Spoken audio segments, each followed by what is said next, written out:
Hello everyone. मेरा नाम विशाल सिंह है और आज की इस वीडियो में हम लोग जो अपना पुराना डिस्कशन था डीएम टाइम वेस्ट के ऊपर उसी को कंटिन्यू करेंगे। तो जैसा कि आप लोगों को पता है कि अभी अपन पिछले कुछ दिनों से लगातार ही डीएम टाइम वेस्ट जो लोग जाने और आने में काफ़ी सारा टाइम वेस्ट करते हैं, एक ऑर्डर को लेके जाने में कस्टमर की लोकेशन तक और फाइनली वापस आने में बहुत सारा टाइम वेस्ट करते हैं। उन लोगों से लगातार ही अपन इंटरेक्ट करने की कोशिश कर रहे हैं कि भाई ऐसा क्यों हो रहा है। तो अभी अपन पिछले 2-3 दिनों से ऐसा कर रहे हैं कि जो बॉटम के डीएम्स हैं जो लगातार ही रेगुलर डिफॉल्टर की लिस्ट में आ रहे हैं और वो काफ़ी सारे उनके ऑर्डर्स में टाइम वेस्ट निकल के आ रहा है। तो ऐसे डीएम्स को अपन सेम डे पे ही उनके प्रीवियस सेशन के 2-3 ऑर्डर्स के टास्क भेजते हैं कि भाई बताओ आप इस ऑर्डर में क्यों इतना टाइम वेस्ट हुआ। और उस टास्क का आपको सैंपल यहाँ पे दिख रहा होगा। टाइम वेस्ट ओवरव्यू का टाइटल रहता है उस टास्क का और उसमें अपन बताते हैं कि भाई कौन सी ट्रैकिंग आईडी थी, कौन सा ब्रांड था, उस ऑर्डर को लेके जाने में कितना आउट टाइम लगा, ट्रिप टाइम कितना था, रिटर्न टाइम कितना था और फाइनली टाइम वेस्ट कितना हुआ। ये सारा कुछ ही हम इन्फो देते हैं और पूछते हैं कि बताओ भाई ऐसा क्यों हुआ कि इतना सारा टाइम वेस्ट हुआ है। तो जब इन टास्क के रिस्पॉन्सेज अपन ने पढ़े तो इसके रिस्पॉन्स में ऐसा समझ में आया कि लोग थोड़े कंफ्यूज हैं, काफ़ी सारी कहानियां लिख दे रहे हैं जो कि जस्टिफाई नहीं कर रही है उस टास्क को। और उसमें किस तरीके के रिस्पॉन्सेज आ रहे हैं तो कुछ ये मेजर रिस्पॉन्सेज होते हैं कि भाई ट्रैफिक में फंस गया या ऑर्डर प्रिपेयर्ड नहीं था, ऑर्डर ही लेट मिला, कस्टमर का एड्रेस गलत था, कस्टमर कॉल नहीं उठा रहा था। कुछ इस तरीके की ऑब्वियस मिस्टेक्स लोग लिख रहे हैं कि जिसकी वजह से उनका टाइम वेस्ट हो रहा है। बट इसमें दिक्कत कहाँ पे हो रही है अगर मैं वो बताऊँ ना, वो लोग समझ नहीं पा रहे हैं। अगर अपन एग्जांपल्स देखें तो जैसे पहले तो वैसे रिस्पॉन्सेज यार, आप लोग जब रिस्पॉन्स करते हो किसी भी सेंट्रल टास्क का जो आपके पीएचपीएल वगैरह पे आता है तो थोड़ी समझदारी से लिखते हैं, क्योंकि फाइनली ये जो आपके रिस्पॉन्स होते हैं ये फिर सेंट्रल टीम के लोग पढ़ते हैं और उसमें आप जब ऐसे रिस्पॉन्सेज लिख देते हो ओके ओके और ओके सर और कुछ भी ये जैसे कुछ भी वाई वाई यू जी ये सब जब लिखते हो आप तो इससे समझ में आता है कि आप कितना सीरियसली ले रहे हो इन चीज़ों को और आपकी कितनी सीरियसनेस है।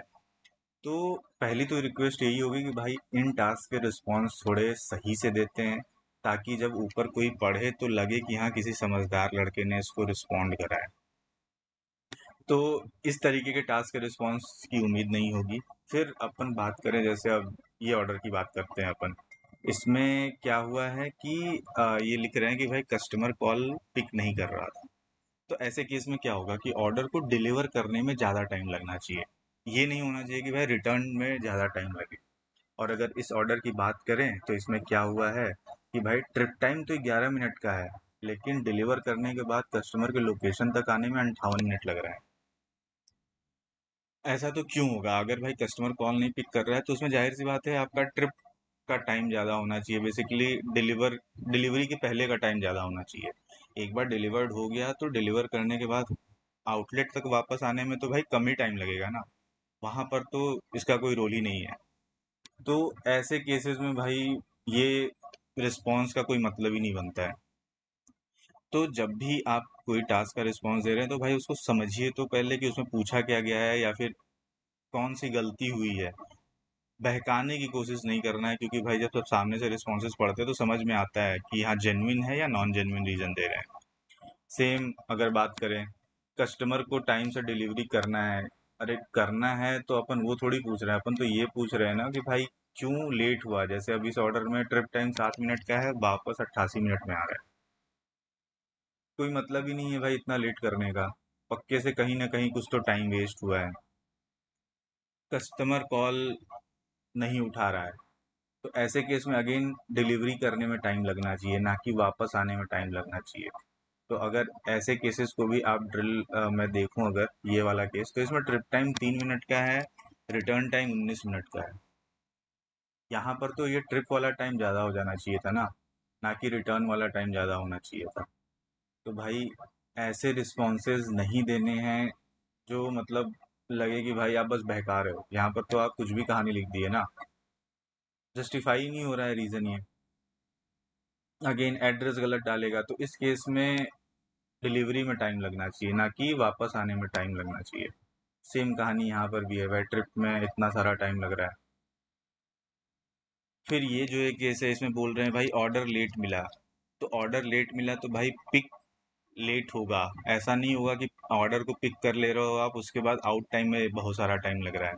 आपको ऑर्डर को पिकअप करने में टाइम ज़्यादा लगना चाहिए, लेकिन यहाँ पर क्या हो रहा है कि भाई आउट में ही 15 मिनट लग रहा है। तो ऐसे भी केसेस बहुत सारे मिले हैं भाई। अगर आपको ऑर्डर आउटलेट से नहीं मिल रहा है तो आप पिक लेट करोगे ना, उसमें पिकअप टाइम बढ़ेगा, ना कि आपका आउट टाइम बढ़ेगा। ऐसे केसेस हो गए। फिर ये तो भाई क्या है, खाना खा रहे थे भाई, ऐसे तो करेंगे आप लोग तो फिर तो हो चुका कि मतलब ऑर्डर आपके ऊपर पंच हो रखा है, या फिर आपके असाइंड है ऑर्डर, खाना खा रहे हैं। अरे खाना खा रहे हैं भाई, आप अपने शिफ्ट के पहले खा लो, चेकआउट करके खा लो। ऐसा थोड़ी होगा कि भाई आप चेक इन हो या फिर आपको ऑर्डर पंच हो रखा है और उस समय आप बैठ के खाना खा रहे हैं, तो भाई कस्टमर जिसने ऑर्डर करा है उसका क्या? वो बेवकूफ़ तो है नहीं कि पैसा भी देगा और उसके बाद बैठ के वेट भी करेगा कि भाई मेरे को खाना कब मिलेगा। तो ये ब्लंडर है, ऐसे केसेस तो बिल्कुल भी नहीं करने। तो ऐसे कुछ कुछ ऑब्वियस मिस्टेक्स निकल के आ रही हैं भाई, तो इन चीज़ों का ध्यान रखना है। जब भी आप रीज़न लिखते हो तो भाई जेन्युइन रीज़न लिखने की कोशिश करना है, उस ऑर्डर में एक्चुअल में क्या मिस्टेक हुआ है वो बताना है। फिर अपन आगे बात करें तो आ, और ऐसे भी कई सारे डीएम्स हैं जो ऐसा लिखते रहते हैं कि भाई उनके साथ कुछ कुछ ऐसा जेन्युइन रीज़न हो गया कि उनके मैक्सिमम ऑर्डर्स में कस्टमर का लोकेशन गलत था या कस्टमर कॉल नहीं उठा रहा है। भाई ऐसा एक दो केस में समझ में आता है, ऐसा ये नहीं होगा कि भाई आपके 40-50% केसेस में ऐसा हो जा रहा है कि कुछ जेन्युइन रीज़न निकल के आ जा रहा है और कस्टमर कॉल नहीं उठा रहा है। आपके ही सेम स्टोर में 3 डीएम्स होते हैं जो काफ़ी अच्छा काम करते हैं, टाइम वेस्ट नहीं करते हैं, और उसी स्टोर में 2 डीएम्स ऐसे होते हैं जो पूरी लापरवाही करते हैं। तो इस चीज़ का ध्यान दीजिए। और मैं आप लोगों को एक चीज़ और बताऊं, जो अदर प्लेटफॉर्म्स हैं, अपने को ऐसा पता चला कि जो अदर प्लेटफॉर्म्स हैं जो ये डिलीवरी का काम करते हैं, वहाँ पर तो ऐसे रूल्स हैं कि अगर आप दिन में 2-3 ऑर्डर्स, एक उनकी कैपिंग होती है कि अगर मिनिमम 3 ऑर्डर्स में आपने कहीं टाइम वेस्ट कर दिया, रिटर्न में आपने 30 मिनट या उससे ज़्यादा का टाइम लगा दिया, तो उस राइडर की आ, उस दिन का अपसेंट मार्क कर देते हैं। और ऐसे केसेस में फिर भाई उसको ना ऑर्डर मिलेगा ना उस दिन का पैसा वगैरह मिलेगा। तो यहाँ पर सीधा सीधा नुकसान हो जाता है, जो हम नहीं चाहते हैं कि ऐसा कुछ रूल अपने को लाना पड़े। क्योंकि भाई अगर रूल रूल अगर अपन ऐसा कुछ बना देते हैं तो बहुत सारे जेन्युइन केसेस में भी दिक्कत हो जाती है, क्योंकि रूल को तो ये नहीं पता है कि भाई आपकी तबीयत खराब हुई या आपके साथ कोई जेन्युइन इशू हो गया।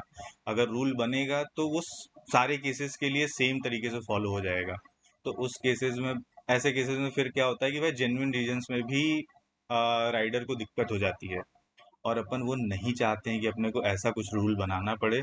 तो आप लोगों से रिक्वेस्ट होगी कि भाई आप लोग प्लीज़ इस चीज़ पे काम करिए, जितना जल्दी हो सके ऑर्डर को डिलीवर करते हैं, और ऑर्डर को डिलीवर करने के बाद वापस फटाफट आते हैं, रिटर्न आउटलेट पे आ जाते हैं, जिससे कि बाकी ऑर्डर्स में जो जीरो डीएम टाइम ये सारा कुछ होता है और उसकी वजह से कस्टमर सेटिस्फेक्शन फाइनली दाव पे लग जाता है, वो अपने को नहीं करना है।